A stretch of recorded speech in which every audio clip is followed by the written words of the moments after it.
Hi there, karibu tukuze matunda. And I want to quickly speak about Hass avocado. As you know, I think on this channel I've posted about the progress of my Hass avocado project. And on this particular one, I want to just give you an update of this particular orchard that I happen to visit.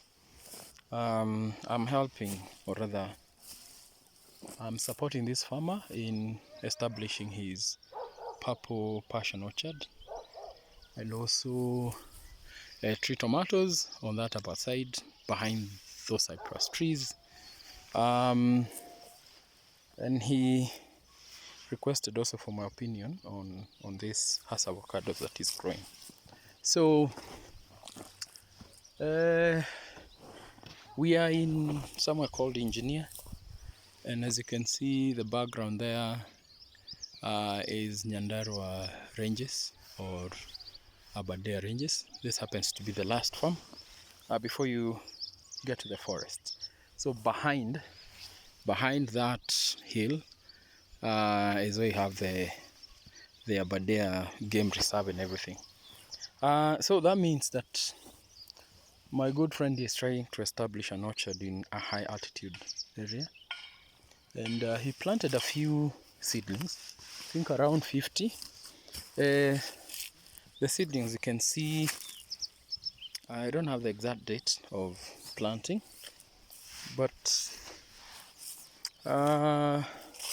things have not been so good here. And as you can see,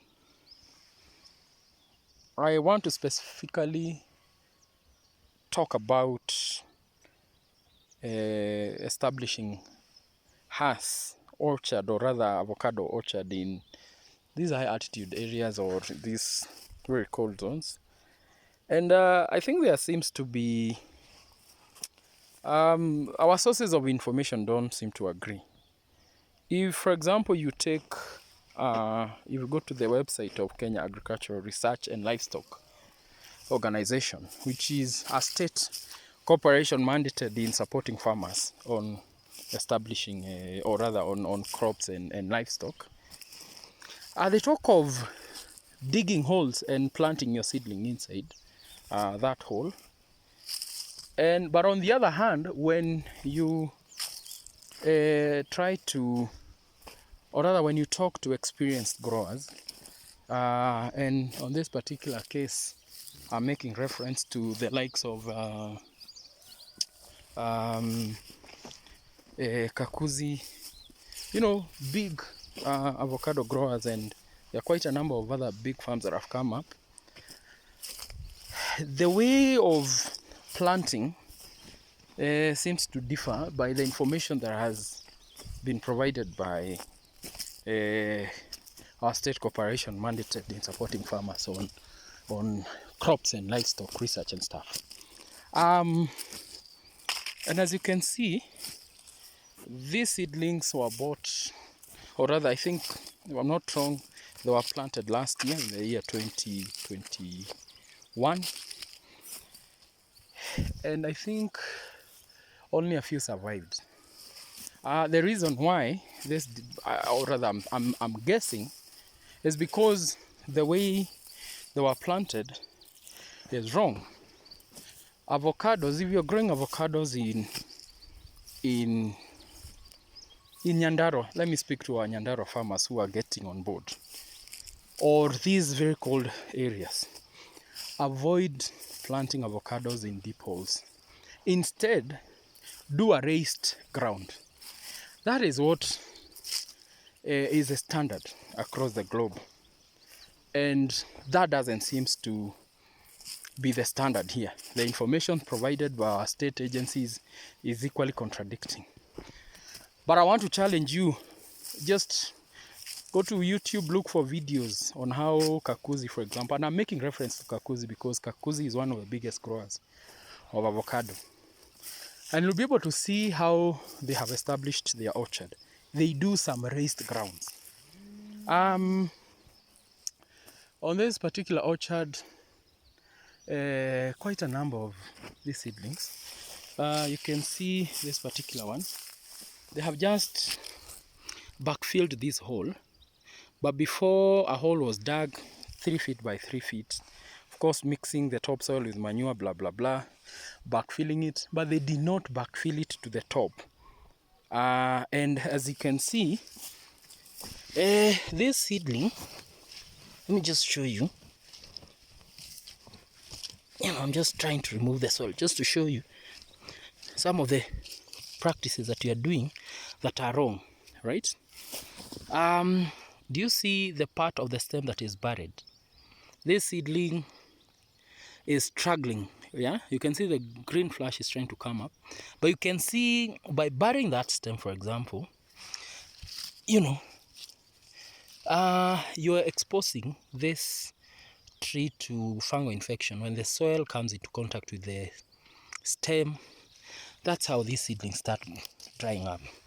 Besides, the other disadvantage of planting them in these deep holes is that these holes tend to collect a lot of water, and as a result, when water tends to collect in this particular pit, what happens is that chances of this seedling surviving becomes very small.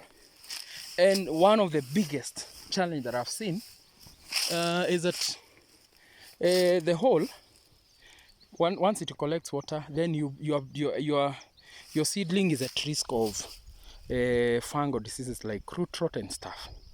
And in many cases, this is the reason why you've seen many farmers keep on planting these seedlings and they never make it. Avocados hate cold grounds.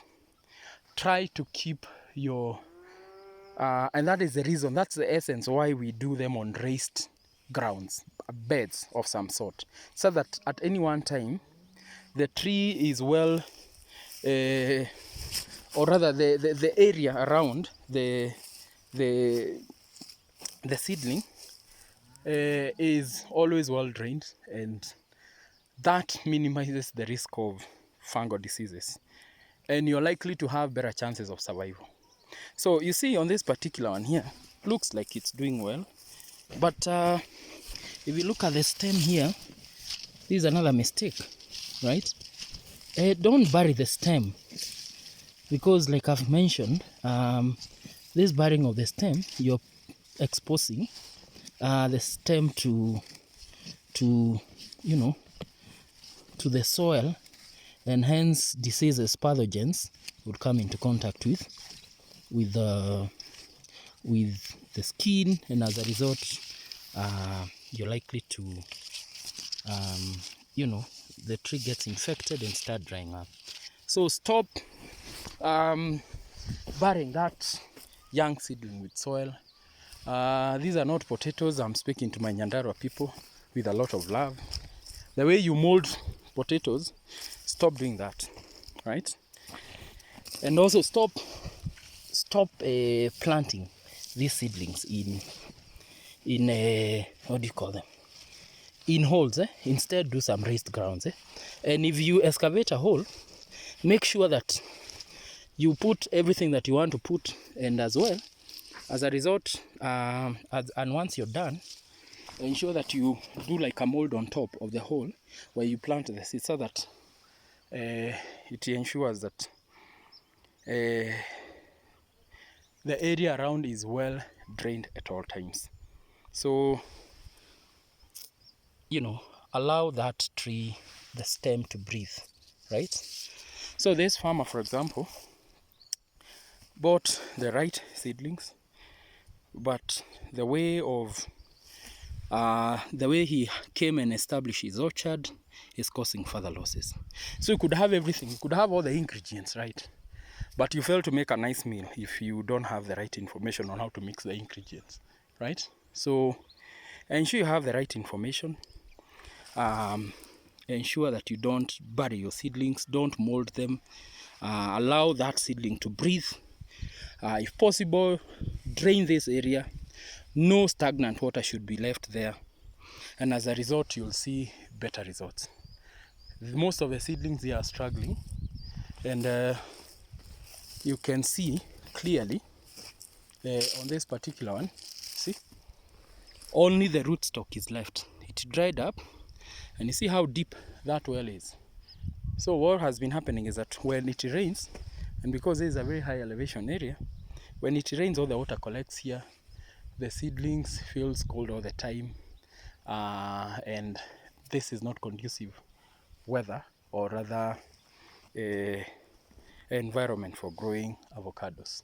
So my good people, my Nyandarua people and others, because I've seen there's a problem you're having in our county, please stop digging these holes and backfilling them, you know, or rather stop planting these avocados in these deep holes.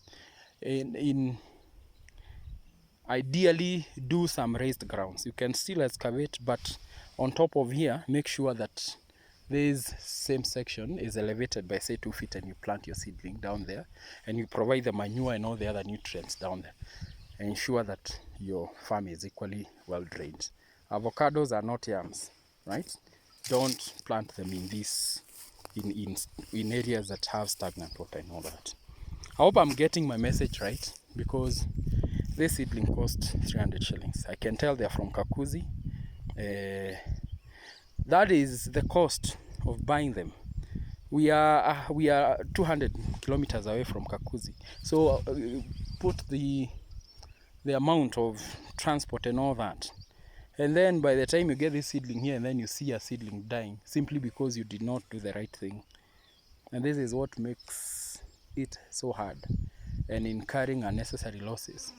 And I don't want to blame you farmers. It's because there seems to be a gap in terms of information provided vis-a-vis the practitioners and, you know, and the farmers. So try to, when Kakuzi has an open day, please go there and see it for yourself.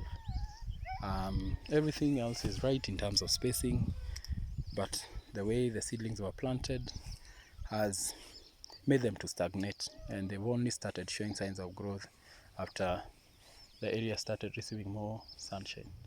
So I hope you've learned something, and my Nyandarua people, again, please take note.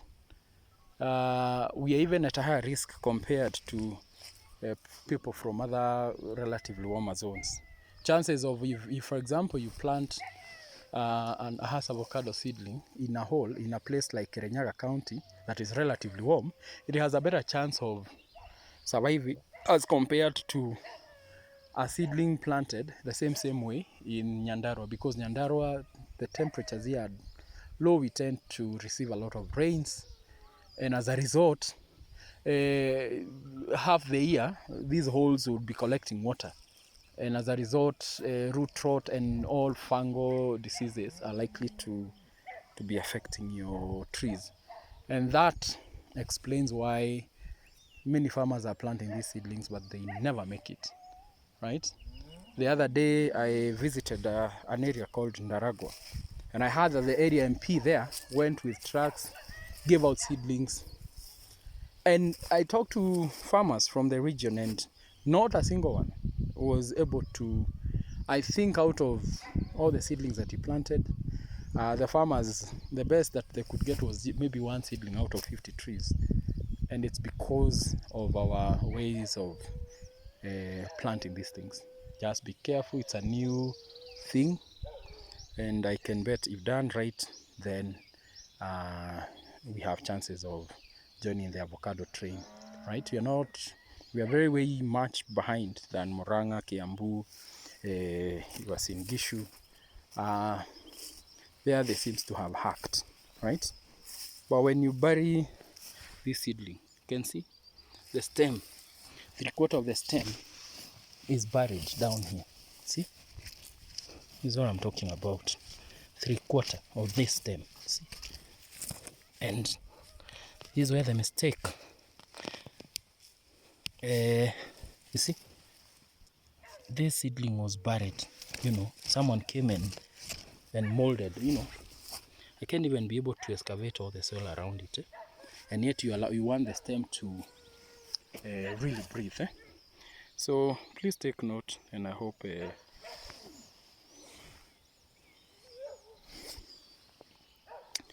yes, and I hope that this information you find it helpful.